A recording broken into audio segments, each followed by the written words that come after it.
una pregunta concreta y consiguió una respuesta concreta y explicitó ese camino. No, o demais, deixe que a própria comunidade científica vá a levar. E divulgue, isso se preocupe-se em divulgar. Não perca a oportunidade de um congresso, de um artigo imediatamente, mas tenha certeza que é uma coisa pequena, é uma pergunta concreta, uma resposta concreta. E aí você vai transcender, aí vai contribuir na comunidade científica. Tudo bem, esses seriam comentários. De novo, enquanto mais concreto, específico, situado o problema, melhor.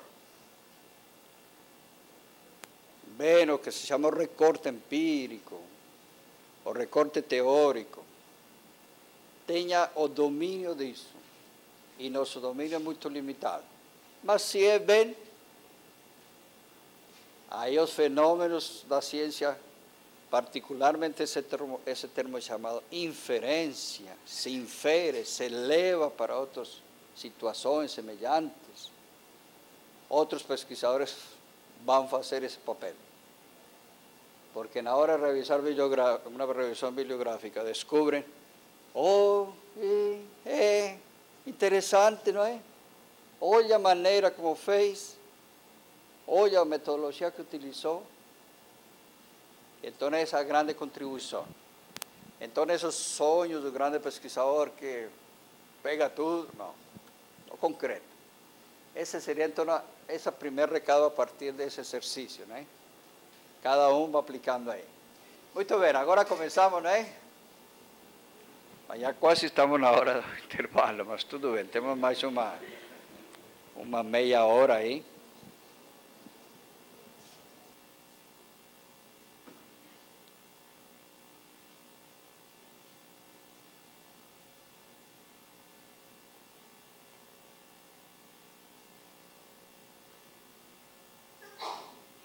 Eu gostaria de recomeçar a conversa de ontem.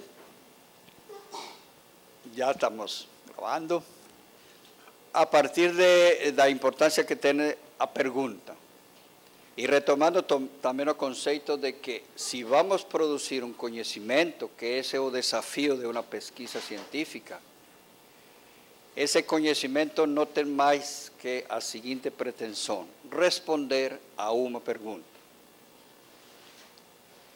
O projeto, basicamente o projeto, está em chegar a essa pergunta. Ontem vimos que chegar a essa pergunta implica partir de um lugar.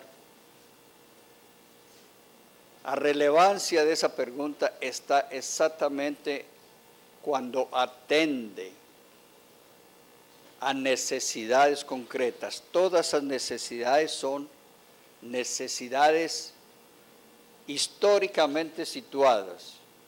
Cada sociedade, em cada época, se cria suas necessidades. Esse elemento subjetivo é muito forte. Lembrem o exemplo dos moradores de rua em São Paulo que processaram a prefeitura porque tirava eles de seu espaço vital. Por um pouquinho, umas horas. Eles processam a prefeitura porque não é problemas para eles. É problema da prefeitura.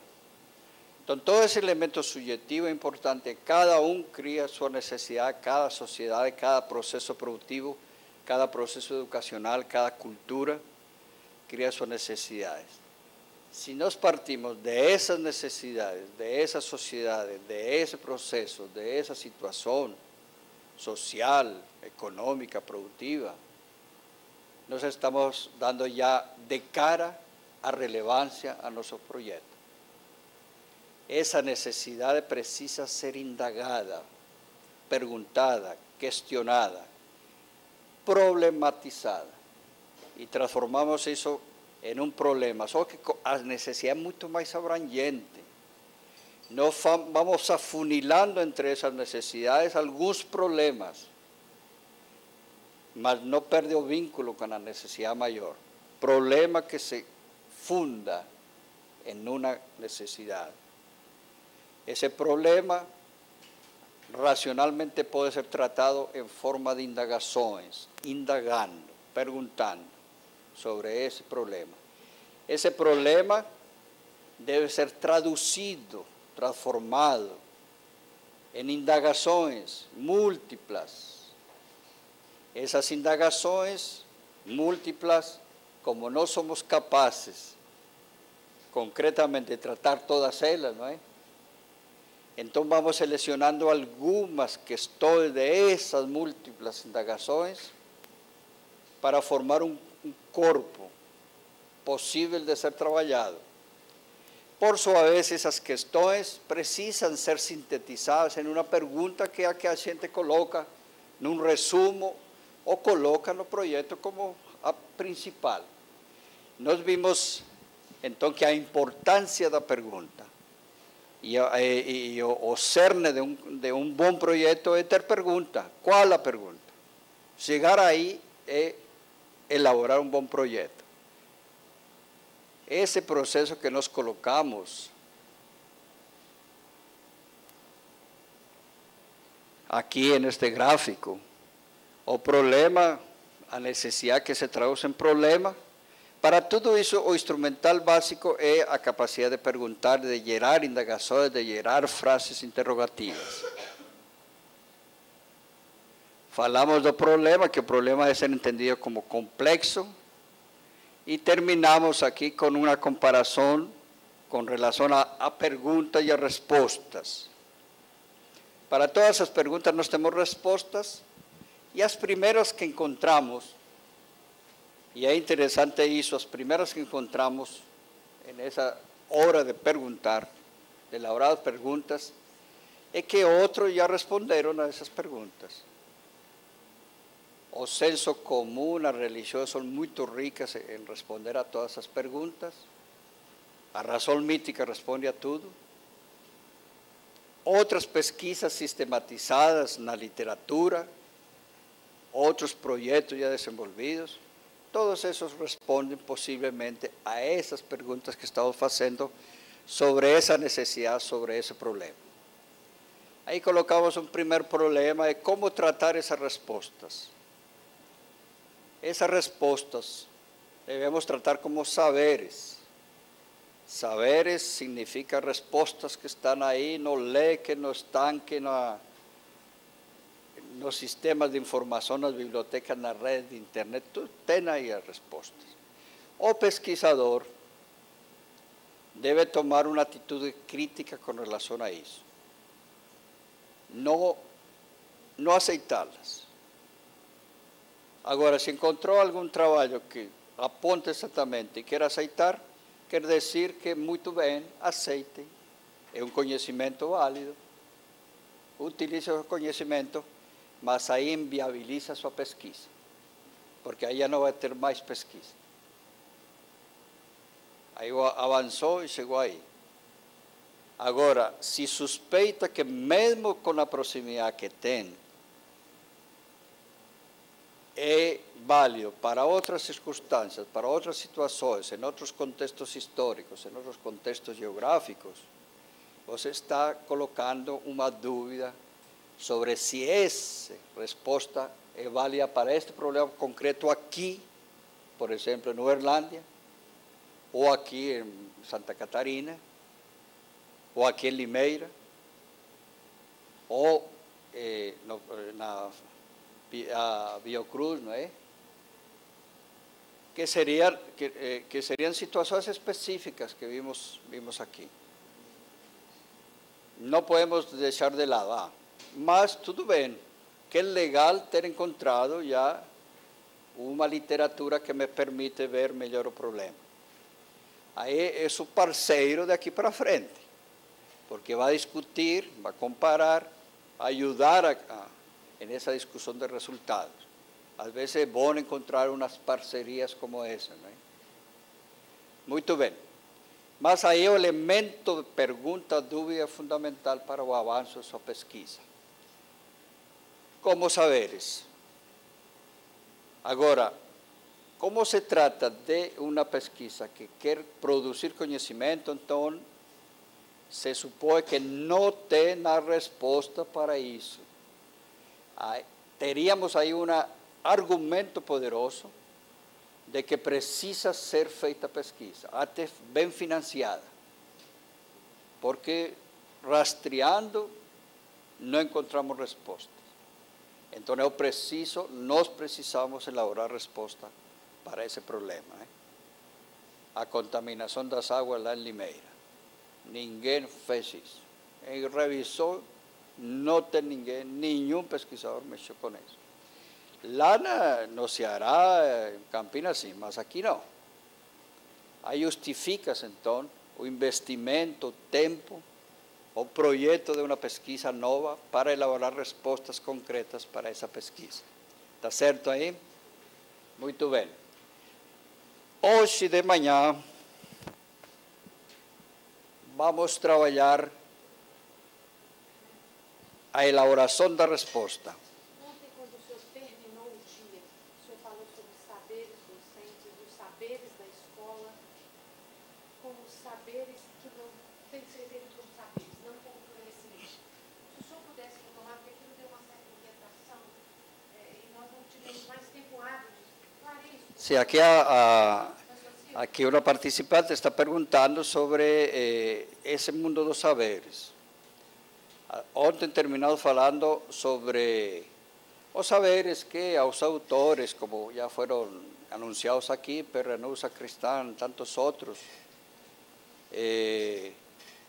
que consideram os saberes escolares tem vários nomes, não é?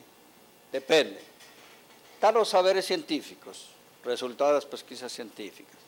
Estão os saberes escolares, os saberes que se transmitem aí na escola, que tem no espaço escolar, os saberes do professor, eles, um grupo, uma série de saberes. Hoje se fala dos saberes dos alunos, dos saberes das crianças. Todos esses de saberes, até eu coloquei um elogio para esses autores, no sentido que estão apropriando realmente do conceito. Eu já tive a oportunidade de debater com alguns deles. Eu lembro que, agora escapou o nome, mas ele trabalha no Espírito Santo. Professor, alguém lembra? Não, é francês. Tudo bem, depois a gente vê a referência. Que fomos lá num congresso e ele já conhecia meu trabalho e falou para os organizadores do congresso assim: olha, se se trata de saberes, deixa comigo. Se se trata de conhecimento, fale com Gamboa. Mais ou menos entendendo isso, não é? Porque os saberes são respostas que estão acumuladas. Qual é o papel da escola? Passar esses saberes, trabalhar esses saberes.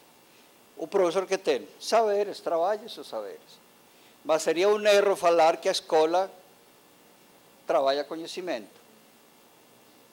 Porque exatamente conhecimento é respostas novas para esses problemas. A pesquisa sim trabalha conhecimento. Conhecimento é novas respostas. Se eu encontro a resposta, então utilizo essa resposta, adequo essa resposta a determinadas perguntas. Mas já está posto aí. Ou está implícito, ou alguém não lembrar, mas agora tem a oportunidade de lembrar, como é o professor reflexivo, ele está lembrando, em uma oportunidade especial. Eu sabia, mas não lembrava. Agora, nesta dinâmica de ter que olhar para a minha experiência, agora estou, mas não é uma coisa nova. É uma coisa que eu construí com a experiência. É uma coisa que hoje pode falar, minha resposta para esta situação é esta. De onde que eu tiro? Já está dada na minha própria experiência. Tudo bem. Vamos pesquisar. Coloque em dúvida todas as respostas e procure respostas novas.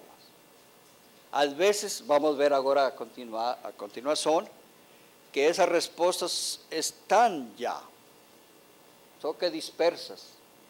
A pesquisa, por exemplo, que trabalha com fonte bibliográfica. Son válidas, sí. A pergunta é isto aqui, mas onde que está a resposta? Olhem, todas as publicações de 1930 a tal ano aqui, estão aqui. Só que ninguém sistematizou. Eu vou sistematizar. Analisando, percorrendo estes autores todos aqui. No final, esta é a resposta que já foi trabalhada em diversas situações, mas chegamos aqui. Isso que vamos ver agora a seguir, não é? Vai ser bastante polêmico e tem livros já escritos sobre a chamada professor reflexivo, tem uma obra que compara vários estudos, porque trabalha com saberes práticos, chamam até a epistemologia da prática. É aí onde estão os saberes, só que alguns críticos dão a conotação de um neopragmatismo em que vai falar que a resposta só está na prática. Um recuo às teorias, um recuo às sistematizações, e vai falar, não perca tempo, olhe para o seu umbigo, olhe para a sua prática, que a resposta está aí. Não perca tempo lendo filosofias e coisas assim. Também uma espécie de recuo da teoria em honor a uma epistemologia da prática. São debates que não teriam muito a ver aqui com nossas direções. A gente pode debater lá com Darío, com os colegas que trabalham na educação reflexiva, é tranquilo aqui na faculdade, qualquer momento debatemos. Mas, para efeito de nosso curso aqui, de nosso projeto, ter uma tarefa agora para amanhã. Como elaborar a resposta? Se já temos essa montagem da pergunta em um projeto, como elaborar a resposta? Como é um projeto, lógico que o projeto não elabora nenhuma resposta. O projeto prevê como construir a resposta. Vou repetir. O projeto trabalha com a construção da pergunta, faz todo esse trabalho, quase que o 70%, 80% de todo o documento que chama-se projeto corresponde a isso. E depois tem uma segunda parte que apenas se enuncia, se prevê, é como montar a resposta. Está certo? E se a gente analisa os projetos, um bom projeto, por exemplo, tem algum limite de algumas agências de fomento, 20 páginas, outros aqui para o mestrado, aqui a seleção, 10 páginas. Muito pouco, não é? Nos projetos, genericamente, se conhece essa segunda parte. A primeira parte é problema, tudo isso aí, e pergunta. Essa segunda parte, que pouquíssimas vezes são as últimas folhas, às vezes são 3 folhas, em 10 folhas corresponde a uma. É prever como vou montar, como vai elaborar a resposta. E colocam genericamente o nome de metodologia. Vamos explicar por quê. Metodologia. Previsão da resposta. Previsão da resposta. Em primeiro lugar, implica um pressuposto, que tenha pergunta, que tenha um indagador, que seja um sujeito concreto que indaga.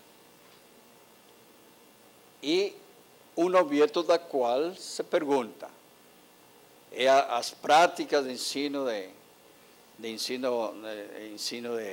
de artes, e os impactos orçamentários para atender a mudança de faixa etária aí, e que hoje sabemos gravíssimo problema no orçamento do Brasil, é a contaminação da água, é a formação dos agentes de saúde, dos sujeitos que atendem a saúde em suas várias leques, 14 grupos, etc., que devem responder isso aí. O que significa então en este momento em que se chama método? Método no projeto diferente é um método na realização da questão. Isso vamos ver hoje à tarde com mais clareza. Temos dois métodos, que é o método do processo, chamado método de pesquisa, e o método que é o método da exposição, como se expõe. Nos projetos de pesquisa predomina muito o método de exposição, anunciar, anuncia. Caminho é a relação entre sujeito e objeto. O que se prevê em primeiro lugar quando eu tenho uma pergunta? Vamos prever, vamos para a segunda parte, vamos prever a resposta. Vamos fazer um anúncio de como possivelmente vamos elaborar a resposta. A primeira opção, lógica, é lógica. Primeiro que temos que definir é quem que vai responder essa pergunta. Quem que vai responder essa pergunta? Objeto, fenômeno. Em outras palavras, se eu não tenho resposta, e a literatura que eu analisei, a revisão bibliográfica, os saberes que já consultei, não respondem, então alguém tem que responder. Aí, tecnicamente, se vai escolher essa pergunta, quem que responde, ou uma segunda pergunta, que fontes vou utilizar para responder essa pergunta? Primeira opção, fontes. A questão de fontes não é apenas na pesquisa histórica, em todas as pesquisas. E nós temos um mapeamento de fontes. Depois vamos entrar em detalhe. Uma vez que você delimite as fontes,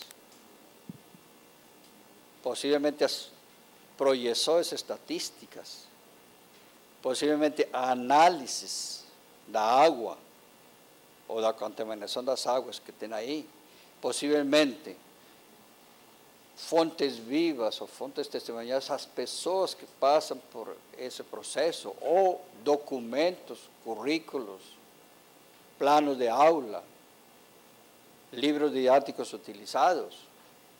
Isso. Então temos fontes diferentes, fontes estatísticas, fontes experimentais, fontes documentais, fontes vivas. Eu vou priorizar algumas. Se eu tivesse um time de 41 pesquisadores, como a professora Márcia tem lá no seu projeto, aí eu posso me aventurar a falar. Além dos documentos, das estatísticas, dos experimentos possíveis que tem aí, eu posso entrevistar não sei quantos. Então estou fechando melhor minha pesquisa, mas preciso ter um time. Financiamento, um grupo. Não é minha pesquisa de iniciação científica, então, desculpe. Pegue uma fonte única, privilegie uma. Em outra pesquisa, vai ampliar e vai colocar outras. Então, é uma questão de opção técnica, limite de tempo, limite de recursos. Eu fui na escola e primeiro escolhi documentos, todas as atas, os registros que tem lá. Vou lá, o ano passado teve um incêndio que queimou tudo. Minhas fontes documentárias. Não tem nenhuma cultura de memória, todo mundo joga fora tudo, não tem nenhum livro de atas. E agora? Eu tinha sonhado, pensado, projetado que minha fonte principal é o documento. Mas lá não. Fontes orais, então, vou entrevistar as pessoas que ainda sobrevivem desse projeto.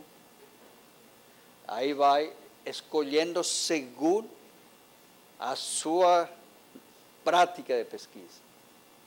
Mas eu posso no projeto anunciar fontes documentárias. Tudo bem, anunciou fonte documentária. Segunda opção, com que instrumentos vai coletar, vai tratar essas fontes? Como que vai tirar informações dessa fonte? De que maneira vai tirar informações? Instrumentos de coleta de informações e dados. Mas não pode fazer isso se primeiro não define a fonte. É uma questão lógica. Uma vez que você consiga e prevê um instrumento para coletar, para tirar informações da fonte, você precisa pensar também com alguma técnica, algum instrumento para sistematizar. Vamos colocar um exemplo. Nossa colega optou por entrevistar aí uma amostra em cada região de 5 pessoas significativamente importantes pela experiência que eles têm, e aí elabora um roteiro de entrevista com 5 perguntas. Vai entrevistar 100 pessoas, 5 perguntas, 500 respostas, e perguntas longas porque é uma entrevista. Como que você vai a sistematizar 500 respostas, cada uma com 10 páginas, não, uma página, para chegar a uma única resposta, porque você tem uma única pergunta? Tem que se munir de alguma técnica de análise de conteúdo, de sistematizar conteúdo, para chegar e falar, a pergunta tal, a resposta está aqui. Mas você tem uma dispersão da resposta, distribuída em 500 perguntas, ou 500 textos. Ah, não, eu fui a fazer uma questão técnica lá em Limeira sobre a água. Olha a vantagem de ter um exemplo aqui, não é? Estamos ajudando, não é? ¿Está ajudando? Fala, oh, não consegui fazer análise da água, não consegui pegar amostra, não tenho laboratório para fazer isso. Eu queria fazer 10 amostras nesta região. Quando eu fui lá no laboratório, estava tanta fila que terminou meu tempo. Mas eu vou optar, em vez de uma análise experimental com coleta de dados empíricos, eu vou optar por conversar com as pessoas. Se eles já sofreram doenças, se eles como que tratam água, etc. E elaborei um questionário. Isso pelo esgotamento da impossibilidade de outra fonte. Questionário. Quantas perguntas tem no questionário? Há um questionário a 20 perguntas. Aí vai. Quantas pessoas vão entrevistar? 20 pessoas. Multiplica aí. Depois, o problema é como sistematizar isso. Tem que prever como que vai sistematizar. Aí os orientadores ajudam, não é? As experiências dos grupos ajudam.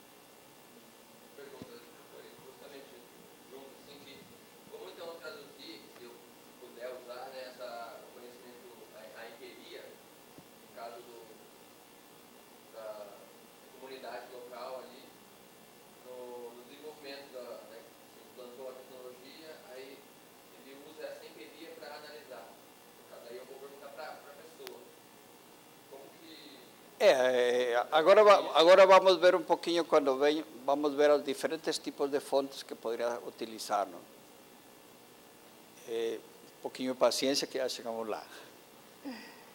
O que logicamente depois vem aí?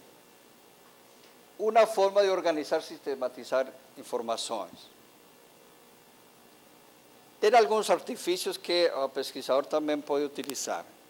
Olha, eu tenho tantas possíveis respostas que desvia toda a coleta, que a literatura e a própria experiência nossa nos leva a falar que já tem respostas possíveis, o que se chama hipóteses. Então, no próprio projeto eu posso colocar alguma hipótese. O que é uma hipótese? É a possível resposta. E se utiliza quando eu tenho uma diversidade possível de respostas, mas eu quero afunilar melhor os dados, a coleta, as fontes, em função de esta possível resposta, que se chama hipótese. Hipótese é uma resposta possível, uma resposta provisória. Entonces, cuando tem pesquisa que no sabe por dónde andar, entonces va a falar, no, mas posiblemente por aquí, posiblemente por aquí. Vamos a apostar en esto aquí. Então, vamos a afinar desde a fonte até a sistematização. Então, a importância é chegar a algumas hipóteses e respostas parciais que orientam a coleta e organização dos dados. E não se preocupem com isso, porque é possível que faça um investimento orçamentário e de tempo e de equipe por um ano, financiados por la FAPESP, pelas agências de fomento, e no final não era essa resposta, o que se chama hipótese negativa. E agora, com que cara vai sair lá para a agência de fomento? E aí? Não se preocupe que a ciência avança mais pelas hipóteses negativas que pelas hipóteses afirmativas. Pergunte para Edison, o cara que inventou aqui as lâmpadas. Mais de 1000 experiências negativas, colocava gás misturado com não sei o que e nada, queimava. Outro tipo, misturava tanto por cento com outro, nada. De puro cansaço, ele falou, agora não coloco nada, vou sugar tudo o ar que está dentro. Deu. Hipótese negativa. E aqui foi quase que por sorte, né? Por puro cansaço.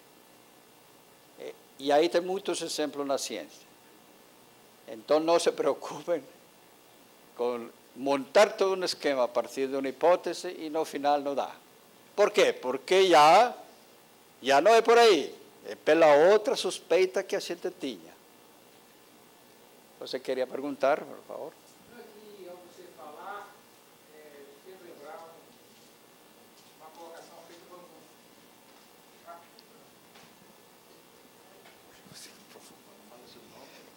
Edilson, faço doutorado aqui em formação de professores de ciências nas séries iniciais do Fundamental, de 6 a 10 anos. Mas o que eu queria colocar, rapidinho só, era que, ao ele fazer essa referência entre a hipótese negativa e a hipótese positiva, me veio a lembrança de que alguém disse exatamente isso. O conhecimento avança mais pelas perguntas do que pelas respostas.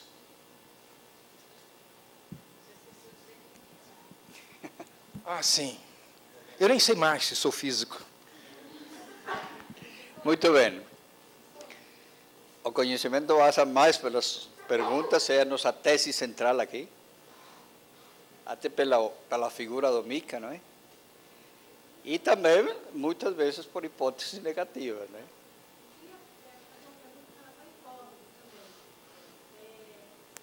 Alto e...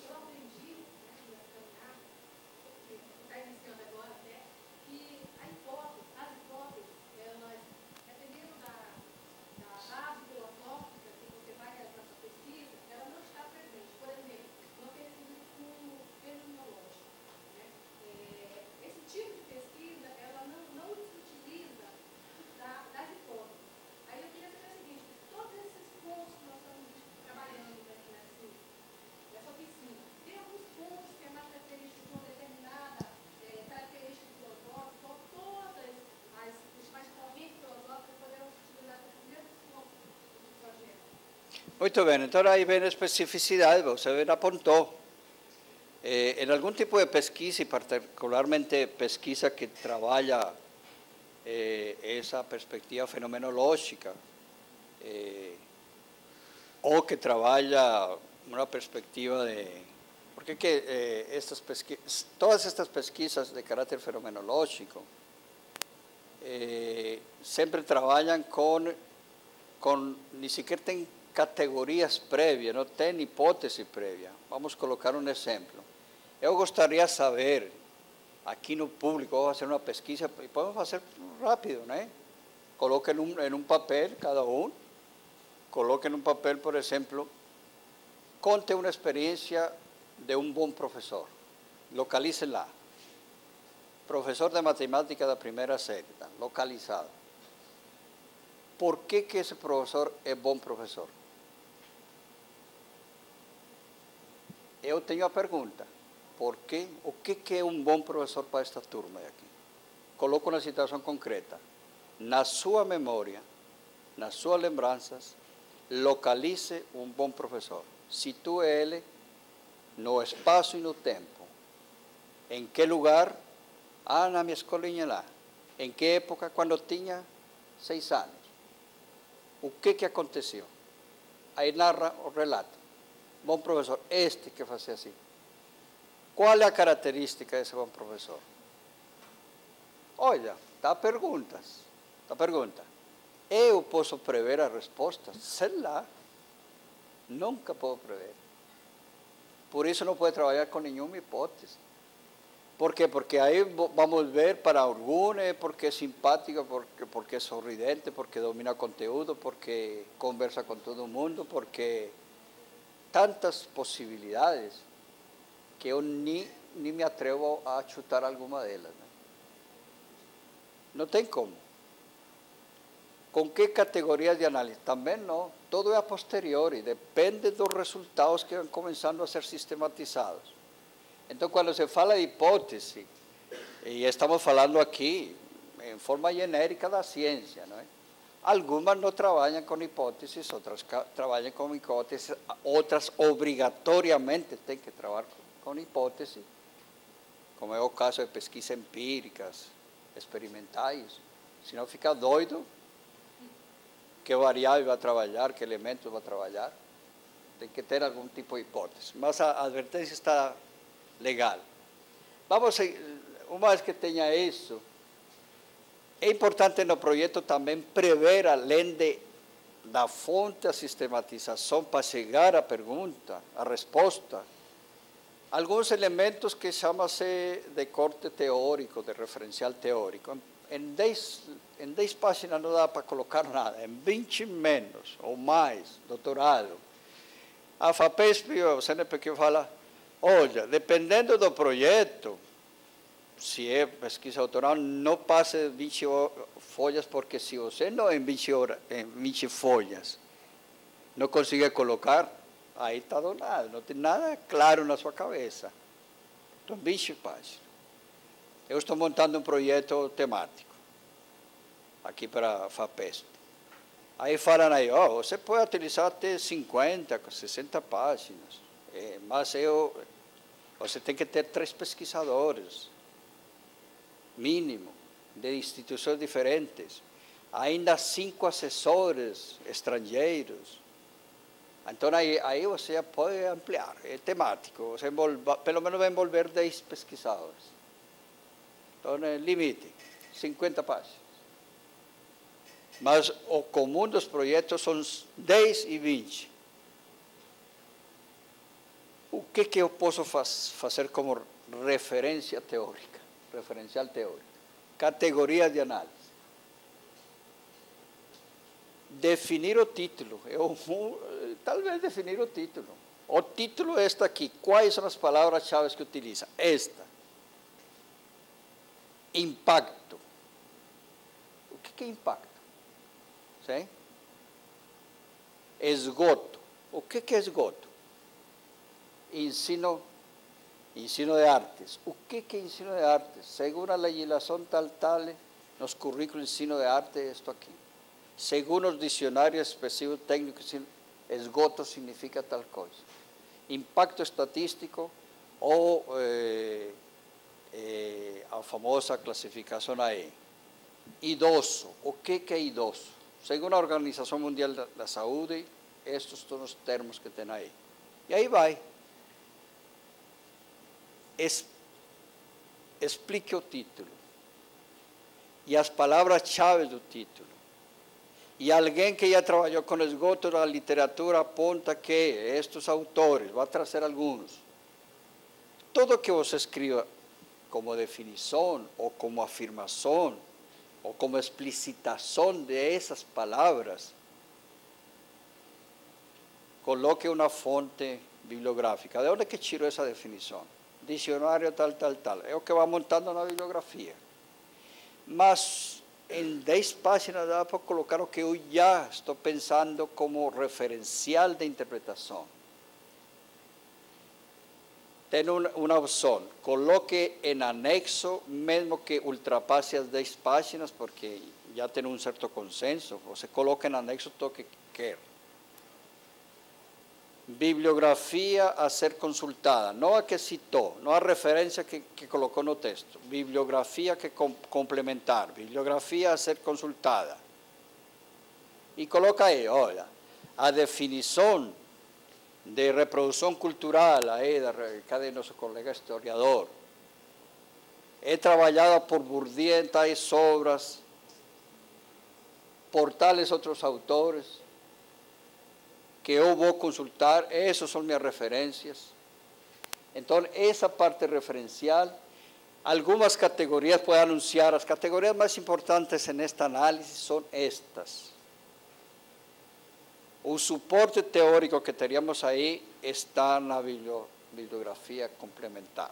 Aí coloco alguns autores, ver bibliografia complementar. Eu já fiz um levantamento de fontes.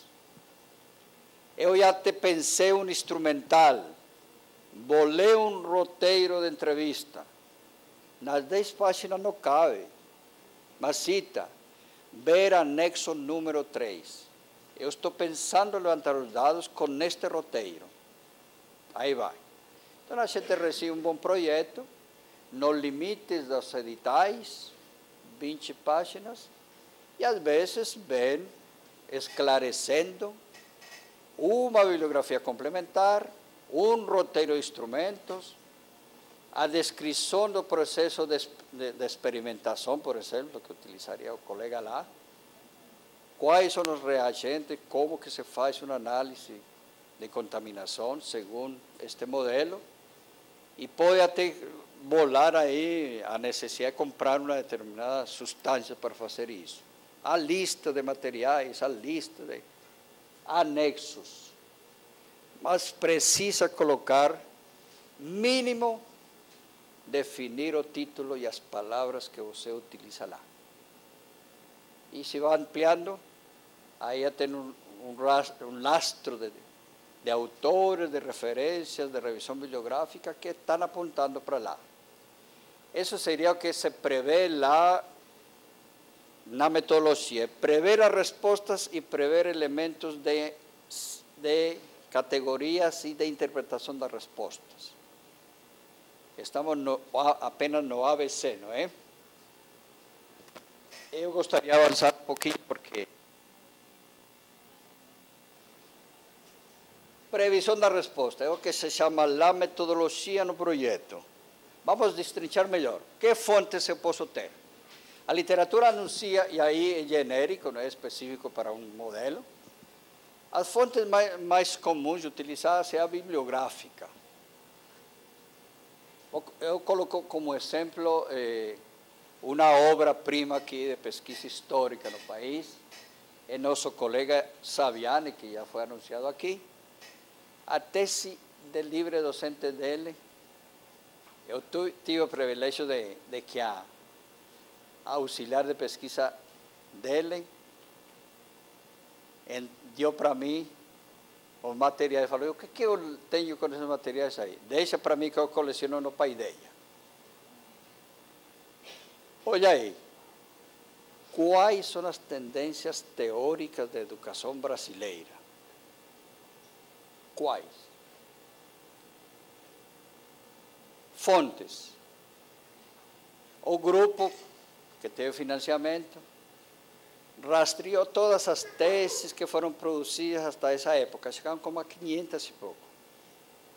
Depois, catálogos das editoras dessa época, os mais importantes que tenham como área específica de educação. Tantos. Revistas especializadas, tantas. Chegaram a 1.400 opções de fontes. Tantas teses, tantas. Mas por efeito de realização concreta, descobriram, o grupo, ou melhor, o Saviani, que uma revista, só uma de todas essas 140 referências, 1.400 referências, já dava conta do recado. Revista Brasileira de Estudos Pedagógicos. As respostas estavam já escritas, já estavam na Revista Brasileira de Estudos Pedagógicos. Foi lá, pegou toda a coleção, foram até o INEP, foram lá à Biblioteca Nacional e pegaram toda a coleção da Revista Brasileira de Estudos Pedagógicos. E aí então já foram aí. Fonte bibliográfica, delimitada, concreta, tantos números, tantos artigos, que vamos a ter como referência. Aí pergunta, o que a revista, ou esses artigos, não todos os artigos que trabalham sobre a educação brasileira estão falando de tendências teóricas, de teorias de educação. E aí virou a obra-prima dele, não? Porque hoje o Saviani é conhecido exatamente por isso. Porque ele foi o cara que mapeou as tendências teóricas do pensamento pedagógico brasileiro. Não foi nenhuma pesquisa, foi uma pesquisa bibliográfica.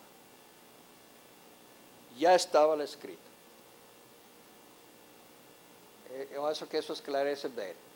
Quando você opta por uma pesquisa bibliográfica, tem que delimitar claramente quais fontes. 53 artigos publicados entre o ano tal, em tal revista.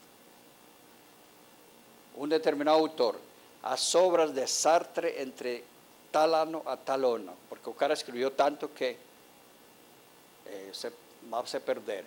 Outro, em outro momento, o outro pesquisador vai delimitar as obras dos anos 50 para cá. O jovem Sartre e o velho Sartre. Isso, lá indo lá delimitado. Isso existe um certo rigor, não é fonte bibliográfica, não. Quais, anexo, estas. Tudo bem. E se eu tenho fonte bibliográfica já definida, como que eu vou coletar dados nessas fontes? Como que eu vou tirar? Tem artifícios tecnológicos. Vou fazer fichamento, ficha por cada obra que tenha aí, e a pergunta que eu faço a essa obra, em tal página está respondendo assim. Um fichamento. Qual é a técnica de coleta? Fichamento. Como sistematizo técnica de tratamento?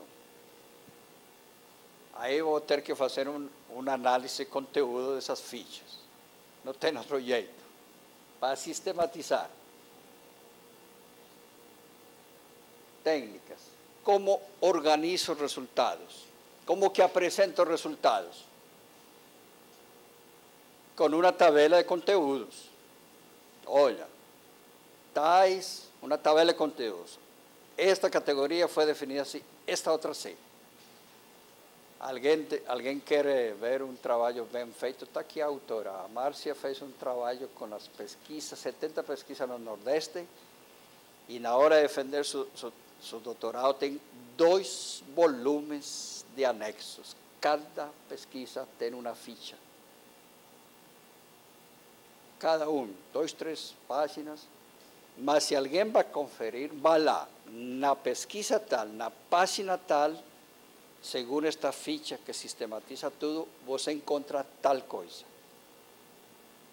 E vai lá. E desafio para qualquer um. Então aí tem uma segurança no método. Como que você chegou a esta resposta?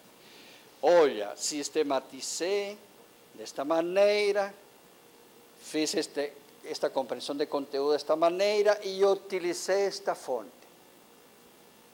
Quer mais rigor, quer mais certeza? Aí ninguém brinca com esse autor. Oh, muito bem.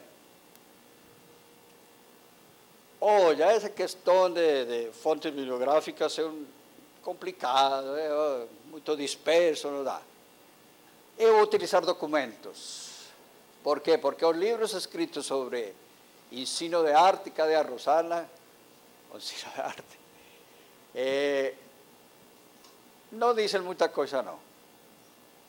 São os documentos lá, os projetos, os currículos aprovados nas universidades, os planos de aula, os autores citados lá, os professores que ensinam essa disciplina. E está tudo registrado. Esses catarinenses são muito cuidadosos. Tudo registram, tudo documentam, tudo escrevem, relatórios, prontuários. Olha, me dá confiança que as respostas que estão nos prontuários, na área de saúde, olha, cuidadosamente, nesse hospital se anota tudo. O prontuário completíssimo. Me garante. Vou trabalhar então nesses documentos. Uma vez escolhidos os documentos, vai ver como sugar, como tirar informações desses documentos. Possivelmente também sejam fichas. Não, olha, não tem nada disso aí. Eu tenho que trabalhar com as vozes vivas, os testemunhos, as fontes vivas, os sujeitos que vivenciam isso, que estão vivendo o problema da contaminação da água. Chamar genericamente fontes vivas, fontes testemunhais, sujeitos. O que eu vou fazer com eles? Já defini, é eles que vão responder. Aí vai falar, e como coleto informações com eles? Aí vai falar, olha, quantos são, possivelmente? 100. Eu vou bolar uma entrevista com eles. Aí começa a fazer a viabilidade técnica. Quanto dura a entrevista? Em meia hora. Multiplique por 100, tanto. Eu preciso coletar em 2 meses. Não dá. Onde que localizo essas pessoas? Todos trabalham no mesmo lugar, então fácil, pegou ele lá. Não, quantos estados? Não dá para fazer entrevista. Embora seja o instrumento mais rico que mais informações poderia dar. Então, em vez de entrevista, eu vou bolar um questionário mais pobre em informações, mas que me permite pegar uma maior população. Em vez de ser 100, eu posso pegar 500. E aí vai fazer essas equações de viabilidade técnica nesse período, nesse tempo que tem. Começa a fazer opções. Então, um questionário. Eu vou fazer um questionário aberto, que as pessoas respondem livremente. Não, mas a maioria, a faixa, ou melhor, o nível escolar deles, acho que eles faz muito tempo que não escrevem uma frase. Então não adianta colocar um questionário aberto, que as pessoas vão receber e responder. Faça um questionário mais pobre ainda, mas que seja um questionário fechado, com perguntas, marcar uma determinada opção. Olha, todas essas opções, uma vez definida a fonte, são viabilidade técnica concreta, como que otimizar a coleta. E aí vem uma leque de opções técnicas, fichas, diários de campo, gravadores, vídeo, tabelas, registros. Todos esos materiais são pensando como tirar informações dessa fonte. Qual é a melhor maneira de tirar? Vou colocar o exemplo aqui do colega que vai estudar a água, né? Ele vai falar, olha, uma forma legal é se eu pudesse entrar em uma determinada área rural lá, pegar as fontes de água que tem, as nascentes de água que tem, pegar uma amostra na nascente depois, 1 quilômetro depois outro quilômetro depois, para ver. Eu preciso coletar amostras, levar para o laboratório. Não adianta perguntar às pessoas, inviabiliza aí. eu tenho que ver realmente aí, antes da chuva, depois da chuva, e aí vai mapeando a coleta e leva todos esses dados para análise. Aí você vai perguntar, e lá na análise você tem algum protocolo especial de análise? Sim, eu vou utilizar o protocolo tal, utilizado na alguma entidade que trabalha em água, que para análise eles utilizam este protocolo. Colocam tal substância, não sei o que, E o resultado, então, vou pegar tantas amostras. Aí como sistematizar isso? Com uma tabela estatística. Durante tantas amostras, dá tanta proporção, tal. Então vai utilizar como sistematização a estatística, o que não é válido quando você vai fazer uma entrevista. Como que vai fazer sistematização estatística? A chamada pesquisa quantitativa qualitativa. Aqui sim, aqui precisa, porque como que sistematiza 30, 50 amostras em fases diferentes, em períodos diferentes? A estatística é uma boa ferramenta para fazer isso. Muito bem, então, esse mapa que temos aí, só tem uma intenção para vocês aqui do programa, ou da oficina. A lógica. Quando eu recebo um projeto de pesquisa e fala, muito bem elaborado, problema, necessidade, chegou a pergunta. E lá no final vai falar metodologia. Eu vou utilizar entrevistas. Eu fico doido porque fala, por que entrevista? Entrevista é metodologia. É uma técnica. E acabou, porque entrevista, segundo o autor, é isto aqui. O cara não sabe o que é pesquisa, porque primeiro tem que definir e justificar por que a fonte é fonte viva. Definir os possíveis sujeitos. Para depois disso falar que o instrumento que vai utilizar vai ser entrevista, senão ninguém sabe por que optou por entrevista. Uma simples lógica. Estou colocando. Tem a pergunta. Quem que responde a pergunta? O fenômeno, o objeto, a prática. Mas isso é tão genérico que vai perguntar, que elementos que se vinculam a esse fenômeno, a essa prática, a esse fenômeno, que me permite coletar? Fontes. Fontes. Que fontes? Experimentais, caso aí analítica, fontes vivas, fontes documentárias. Nenhuma delas. Eu mesmo vou observar em sala de aula, vou diretamente no campo, vou registrar com uma tabela de registro, vou fazer meu diário de campo, todos os detalhes. A fonte é o mesmo, é a observação direta. Sozinho não dá. Vou me organizar um grupo participativo, vamos discutir o projeto, você observa isto, você observa isto, você observa isto, vamos registrando com este protocolo de observação, pesquisa participante. Pesquisa experimental, tem que pegar instrumentos, elementos, fazer reações, experimentos. Modelos cibernéticos, ciberespaciais, metafóricos, iconográficos. É muito utilizado aí em alguma ciência, né? O arquiteto vai falar, eu preciso fazer um prédio, e antes de fazer o prédio, vamos tomar um cafezinho, se ainda está aberto aí. E na volta vamos falar dos fontes iconográficas, tá bom? Voltamos a recuperar os conceitos básicos aqui sobre a segunda parte de um projeto. É a previsão, é prever, por isso projeto, é projetar como que vamos a elaborar ou construir a resposta.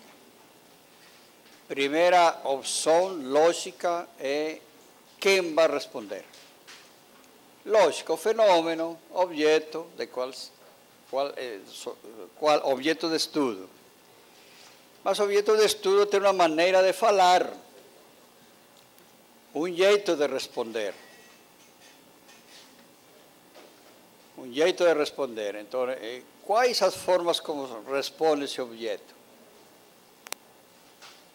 com palavras, com símbolos, com dados, com informações, com registros.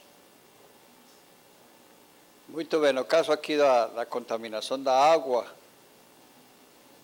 talvez o objeto não fale para você. Ele vai falar através de respostas através de dados que você coleta.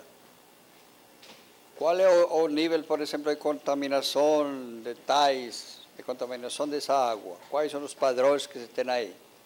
Aí você precisa ir lá fazer uma coleta, uma leitura disso e traduzir-lo em palavras. Então as coisas falam, os objetos falam. Todos os fenômenos da natureza, os fenômenos sociais, fenômenos históricos, fenômenos culturais, todos eles têm uma forma de responder. Qual é a maneira como eles respondem para nós? Vamos observar um fenômeno da natureza. Vamos observar essa árvore aí. Como que responde para mim? O que eu quero perguntar e como que me responde? Aí vem as diferentes tecnologias, diferentes formas de tirar informações. Eu quero saber, por exemplo, qual é a conduta de um átomo. Conduta de um átomo? Como que se comporta um átomo? Como que reage? E como que responde? Aí eu preciso o laboratório de luz sincrotrona aqui, vizinho nosso, ir lá e o cara responde, com símbolos, com gestos, com códigos, tudo codificado e eu não consigo entender.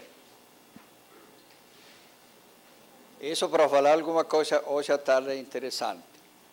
Será que existe um modelo específico para a física, para a química, para as ciências sociais? Será que a fenomenologia é apenas para a história? Será que a física não trabalha com fenomenologia? Aqui, por exemplo, trabalha com fenomenologia. Está falando. Está dando sinais. É uma linguagem. Interprete essa linguagem. Então, é mais ou menos essa questão. Os fenômenos respondem. Depende da pergunta e a maneira como eu pergunte e o veículo da resposta. Esse é o veículo da resposta. A fonte, tipo de fonte. E como que eu sistematizo? Uma das fontes bastante utilizadas aí nos ciberespaços, ou as fontes modelares, chamadas também iconográficas, é através de modelos. De modelos, chama de fontes modelares. Quando um arquiteto projeta um prédio e para a seguinte necessidade, nesse prédio deve funcionar tais serviços. Uma casa.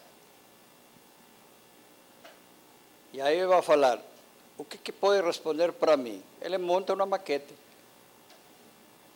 Se eu preciso de espaço útil, mas ainda quero um jardim, e ainda um espaço X, e ainda tal coisa, então vai colocando aí, eu tenho essa realidade, eu quero calcular aí faço uma casa de um andar. Aí fala, não, e o jardim? Aí ele vai falar, não, vamos tentar 2 andares. Ah, dá. Vamos tentar isto aqui, a resposta. E a entrada de luz, e em verão, e em inverno, e quando chove. Todas as perguntas.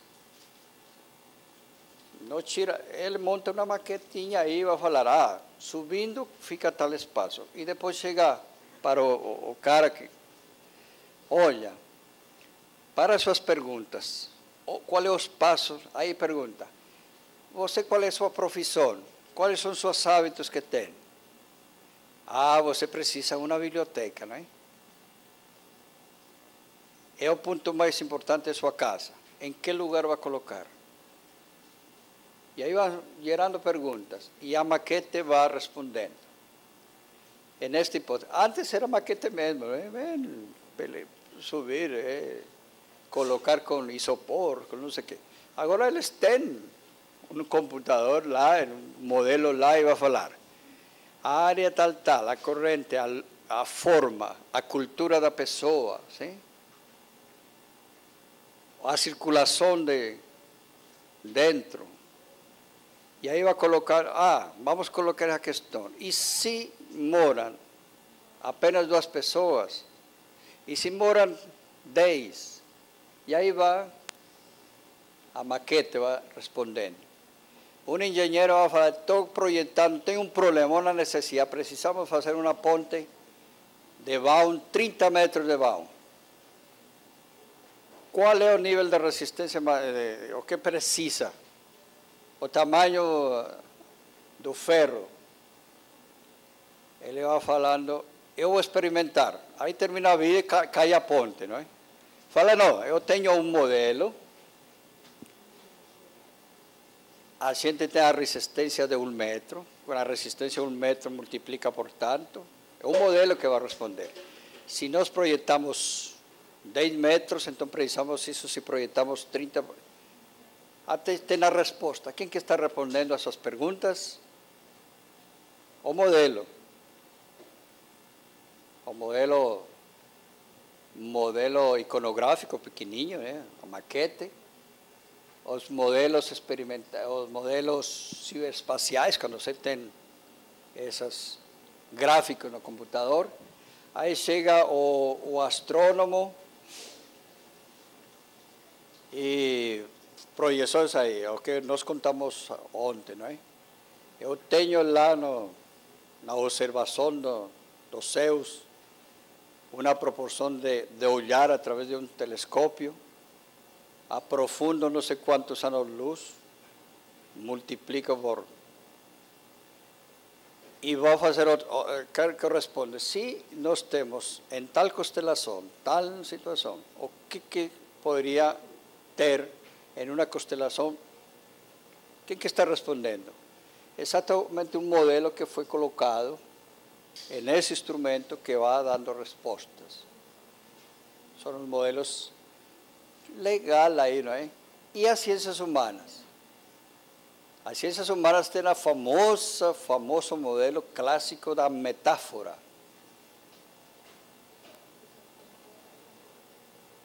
Famoso como qual? A metáfora marxista. A sociedade é uma construção, é um prédio. A infraestrutura do prédio, as bases, são de caráter econômico. As características dessas aí. Eu vou construir sobre esse prédio um primeiro andar ideológico, cultural, não sei o quê. Não pode sair do limite da resistência disso aí porque cai. A sociedade que desmonta. Né? Como que as sociedades construem a ideologia, a fase intelectual, a fase cultural, a fase social, sobre relações de produção econômica? Vamos querer mudar as relações econômicas. Não, ou melhor, mudar a sociedade, vamos mudar a cultura. Não consegue mudar a cultura, se não muda as relações econômicas. E ela vai tirando suas conclusões sobre as formações sociais, quantos prédios a sociedade inventou, um prédio montado no escravagismo, outro prédio montado deste jeito, e deste jeito a cultura é assim, desse jeito a cultura é assim. É uma metáfora. Outra metáfora. A sociedade é um corpo vivo. Tem uma funcionalidade assim como o corpo. Alguém desempenha a função de cabeça, outra de mão, outra de peso, outra de funcionalismo. Né? E se quer movimentar dos pés para cima, então precisa, e aí vai tomando como modelo, como metáfora. Quais são as metáforas em educação? Quais são os modelos? Qual é o modelo que explica a sua tese? Se você não consegue sistematizar, qual é a fonte? É uma fonte modelar? Ou seja, eu insero dados, coleto dados e tem como elemento de fonte um modelo iconográfico ciberespacial metafórico.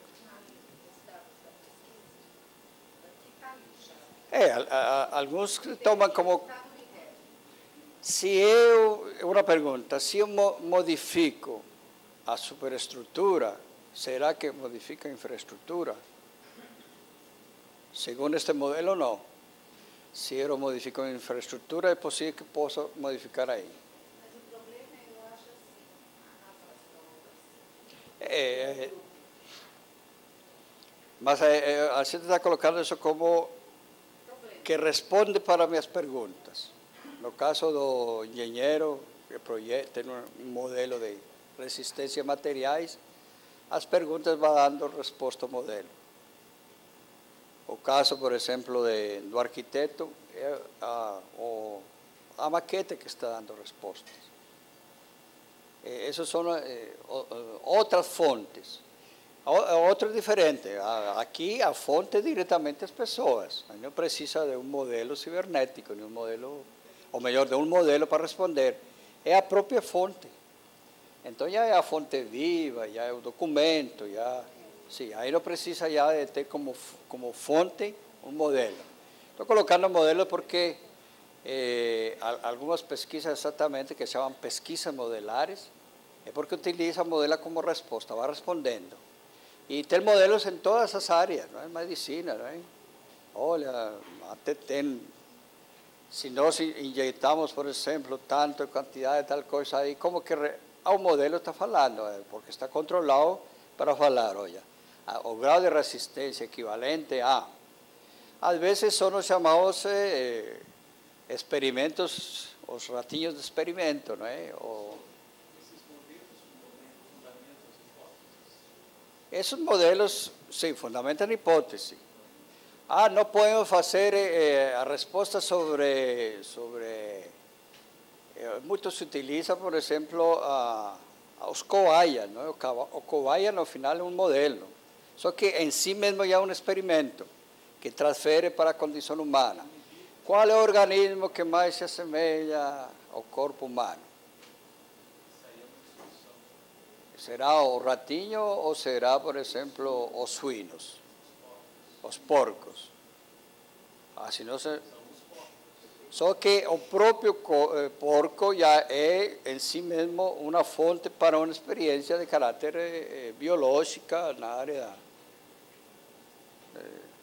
Agora, transfere para a semelhança com o ser humano? Não, é que a gente quer fazer o experimento no ser humano, só que eticamente não dá. Vamos transferir a fonte de respostas a um modelo.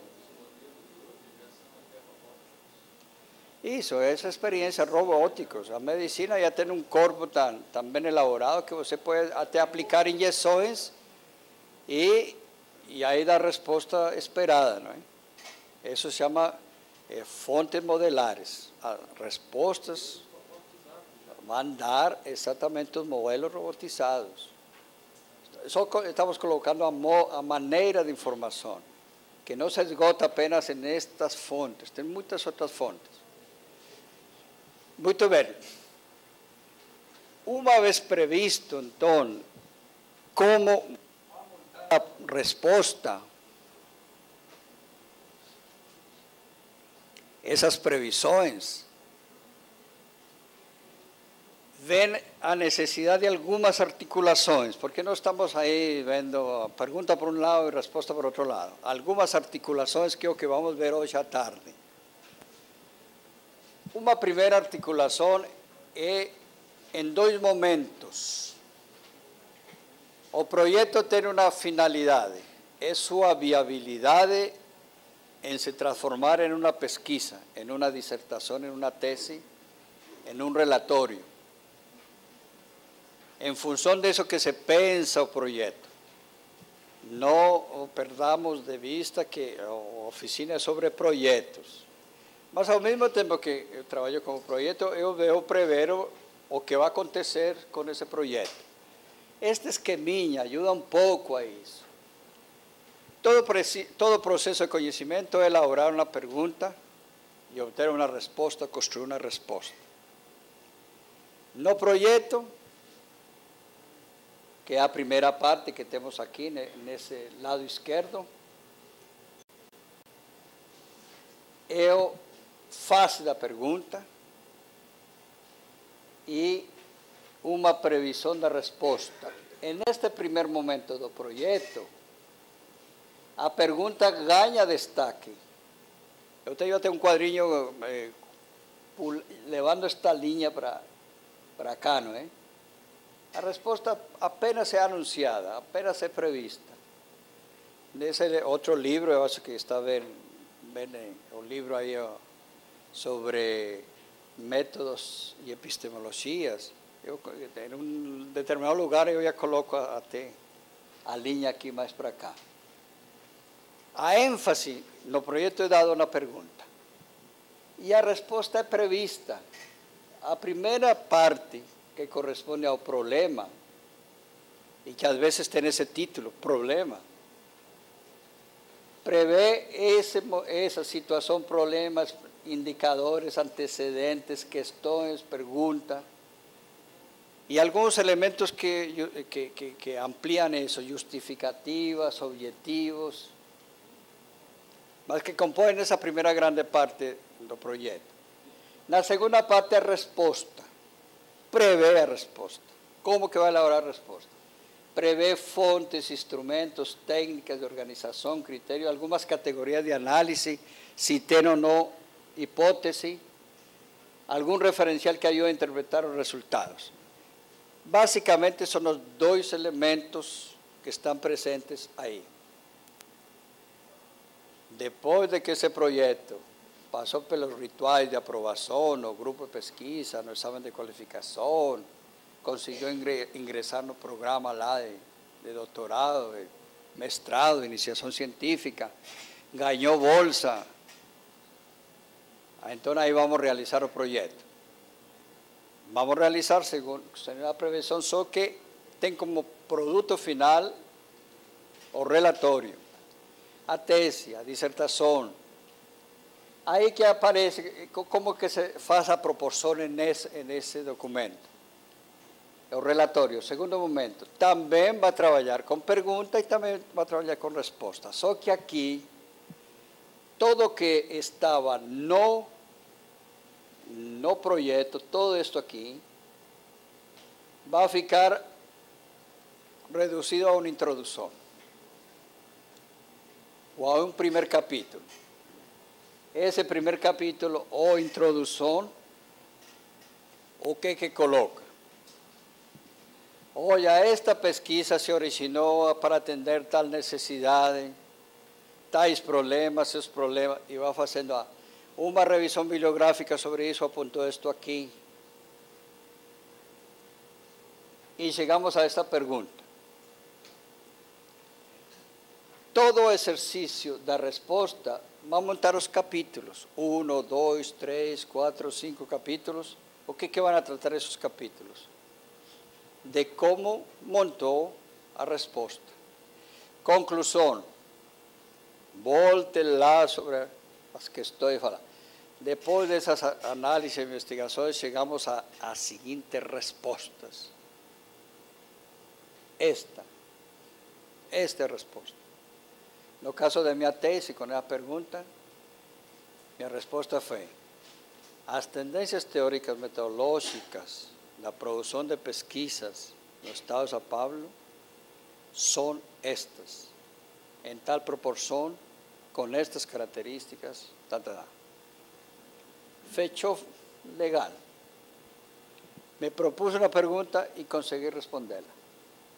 E ainda chegou à conclusão, mas no meio tinha um capítulo teórico, uma questão de discussão de resultados, um confronto com outros resultados, mas no final, no resumo, em 20 linhas eu coloquei, esta pesquisa tratou sobre esta necessidade de uma reflexão filosófica sobre a pesquisa educacional, se propôs esta problemática, gerou essa pergunta, utilizou-se estas fontes. Os resultados foram estes. Existem tais tendências, Acabou. Querem saber como que foi? Entre os capítulos. Entre lá. Conclusão. Eu sempre conto os segredos depois de que acontecem, não é? Mi orientador es una persona, Pedro Gorgen, excelente orientador. ¿Sabe por qué es excelente? Porque él le permitía que orientando tuviese libertad plena. Porque era director de la facultad y tenía poco tiempo. No, porque él realmente, él escoge muy bien sus orientandos. Você faz. Muito mais quando eu encaminhei para a FAPESP, na primeira aprovaram, falou, então está tudo feito. Aqui não, você se vira porque já tem elementos que garantem que você se vira. Mas as conclusões, ele me pegou. Nas conclusões, ele me pegou. Aí me pegou e aí onde aprendi de certa forma. Você tem estas questões aqui, mas aqui você não precisa resposta. Você que comentou muita coisa. Como assim que 10 páginas de conclusões? Me apresenta 3, máximo 3. Tem que ser bem preciso. Esta é a sua pergunta, esta foi a sua resposta. E aí, propriamente, ele me echou foi só nas conclusões. O resto, ele lia com cuidado e falava, tudo bem. E aí? Não, continue, não tem problema. Relatório para a FAPESP, tá bom. Mas ele me pegou nas conclusões. Exatamente por não conseguir chegar a responder diretamente às questões. Então, seria prever essas articulações sempre. Outra questão que já comentamos aqui. Quando a gente gera perguntas, sempre se coloque na previsão do projeto sobre a possibilidade de responder essas perguntas. Aqui no exemplo seu, aqui, de nosso colega médico de Uberlândia, eu fiquei com a suspeita. Tudo bem, mas como que vai responder? Quem que vai responder? Que fontes vai utilizar? Como que vai sistematizar essas fontes? É um tanto difícil, a não ser que se tenha um recurso já acumulado, um domínio de estatística mundial para fazer previsão de 40 anos. Como? Difícil. Mas se ele tem estatísticas muito mais próximas, que de domínio aí nas agências da saúde, as agências que cuidam aí da previdência, em um lugar específico, e pode projetar 10 anos, é a possibilidade que tem mesmo de fazer uma resposta. Agora, já 20 anos, qual é a segurança que tem para obter uma resposta? 30 anos? 50 anos? Qual é que fontes vão a responder? As próprias projeções estatísticas? Qual é a confiabilidade nessas projeções estatísticas? Agora, se é mais concreto, é mais viável. Por quê? Porque vai prever as respostas. As respostas por essa experiência. É passível, sim, tranquilo. Em um ano, em 6 meses, pode. Mas por que não? Em uma semana você pode coletar tantas informações, depois pode sistematizar, tem os instrumentos, o laboratório que eu tenho lá, os melhores do país. Ainda tem auxiliares lá, tem uma equipe excelente. A gente traz a amostra, no outro dia está pronta. Então tem que ver essa previsão técnica. Depois, à tarde, vamos ver que na hora de apresentar o relatório tem um item muito importante lá. Se chama condições técnicas ou previsão técnica da realização do projeto, ou também tem outros títulos aí, não é? Viabilidade técnica do projeto. É um projeto muito legal, grandioso. E aí pergunta, viabilidade técnica, quantos pesquisadores? Só um. Quanto tempo? 2 meses. Não, 4 anos com 10 pesquisadores. Viabilidade técnica. Financiamento, laboratório? Sim, tem, garantido. Tenho a certificação aí do chefe do laboratório que fala que conte com todas as instalações que tem aí. Então, viabilidade técnica. Então, prever a resposta é um cálculo de caráter técnico. Quando? Vai aplicar 100 questionários. abertos. Pode, não pode, onde que estão os sujeitos? Então, essas previsões são viabilidade técnica. Mas por que se calcula? Se uma vez aprovado este projeto, quando vou fazer em um ano para dissertação de mestrado, ou 3 anos para tese de doutorado, será que dá? Então, reformule sua pergunta. Reformule a previsão de fonte, reformule a previsão de técnicas. Essa seria uma previsão de ir vendo alguns elementos. En esa previsión de totalidades, anunciando ainda para explorar melhor a tarde,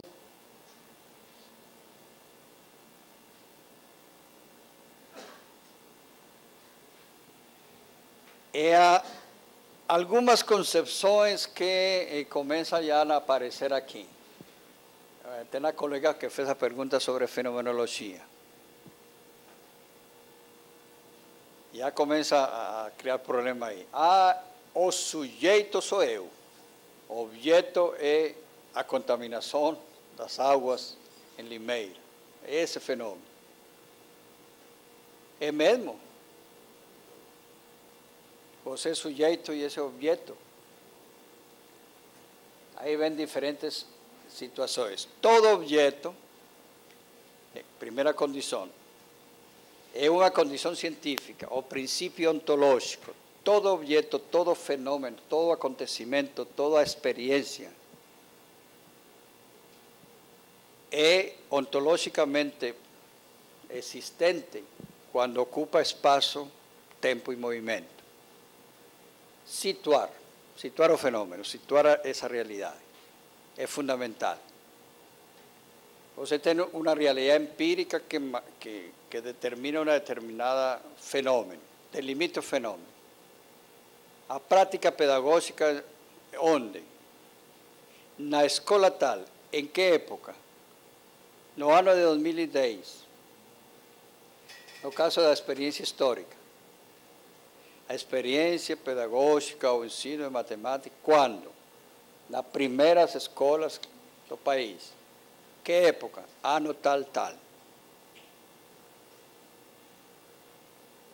Essa seria uma característica do objeto. O sujeito é o homem que indaga, o homem, o sujeito que participa. Sou eu, sozinho, individual. O sujeito psicológico. Aí a ciência vai falar, não é o sujeito psicológico, é o sujeito epistemológico. Como assim?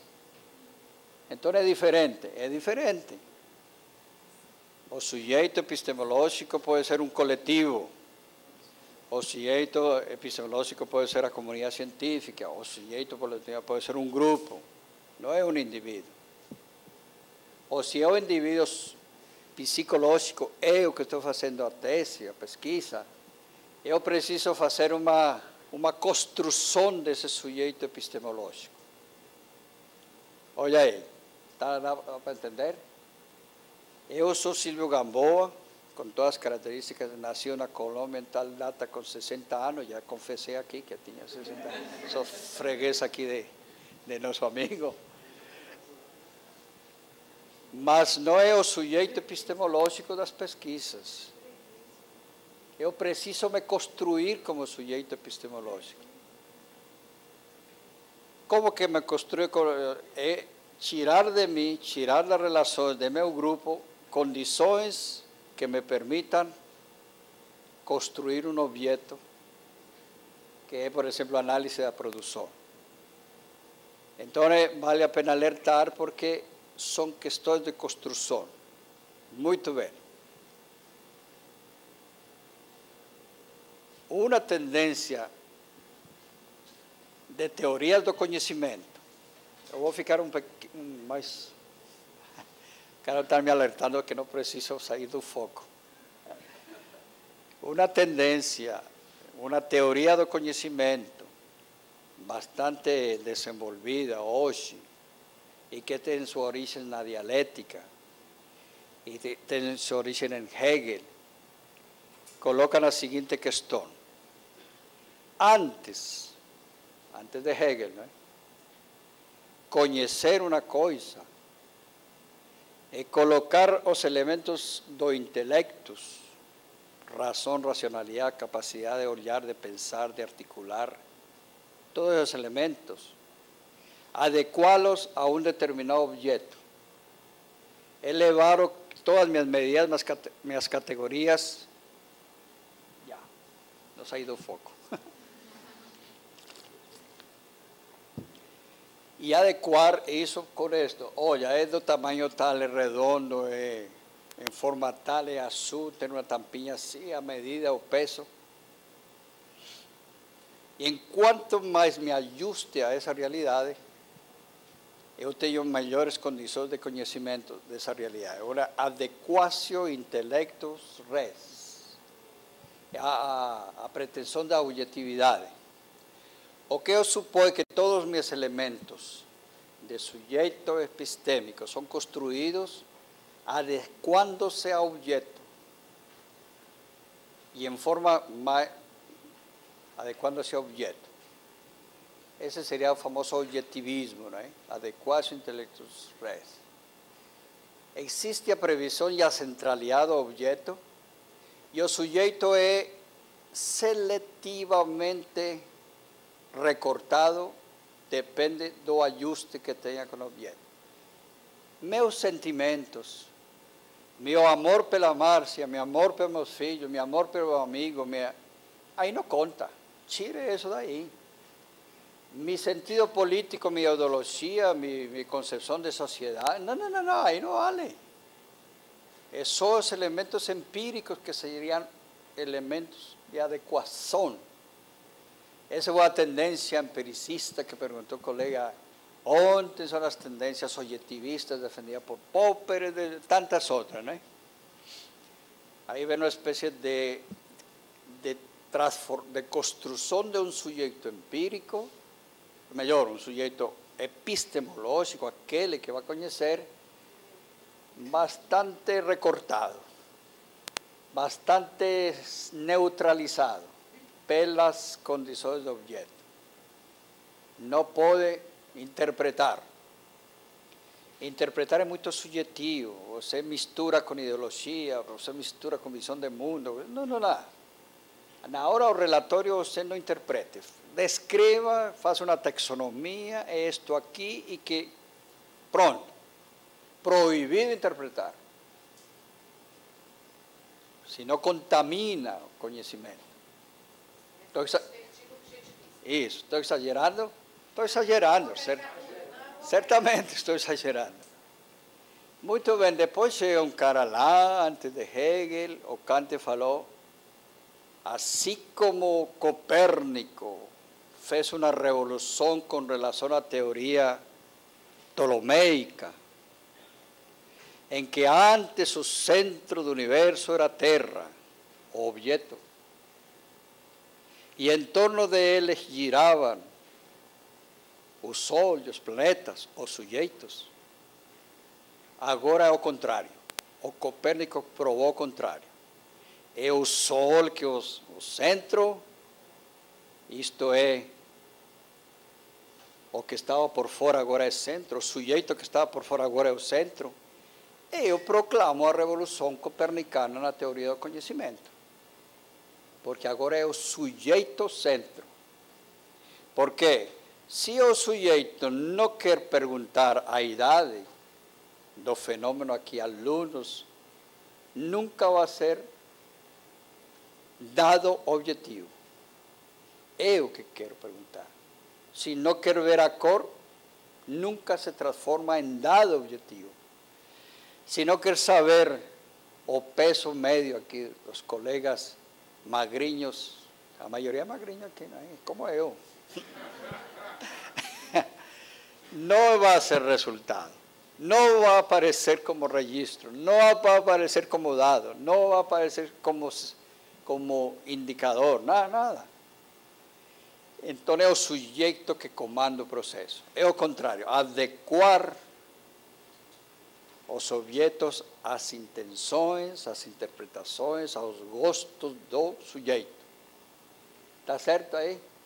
Aí vem uma série de tendências chamadas subjetivistas, entre essas a fenomenologia fortemente subjetivista, a falar avaliação, não qualquer avaliação, a avaliação significativa. O que significa para nós? Um exemplo, qual é a temperatura que temos nesta sala?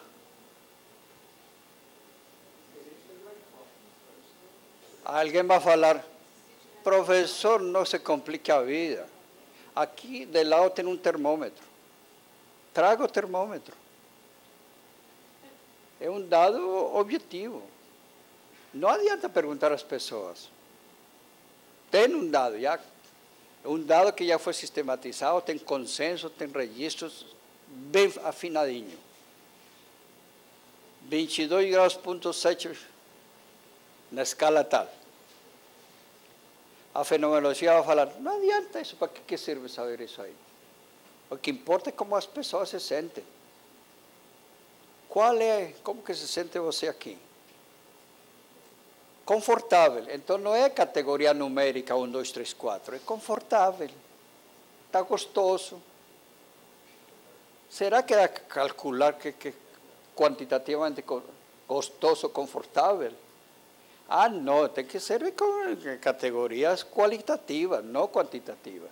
E aí começam então as brigas entre se é mais importante o sujeito ou o objeto, se é mais importante a quantidade ou qualidade, etc. Estou reduzindo rapidamente porque eu dou um semestre só com essa questão, né? Fala aí, mas olhe para... Não, por favor. Vai. Bem alto, bem alto.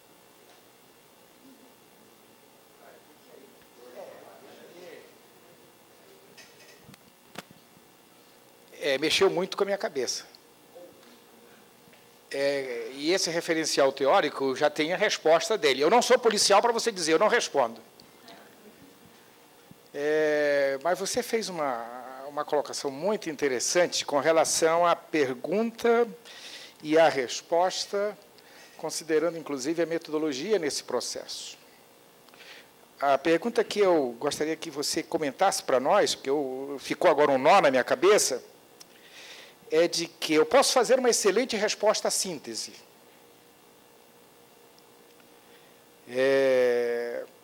Mas eu quero que o meu relatório seja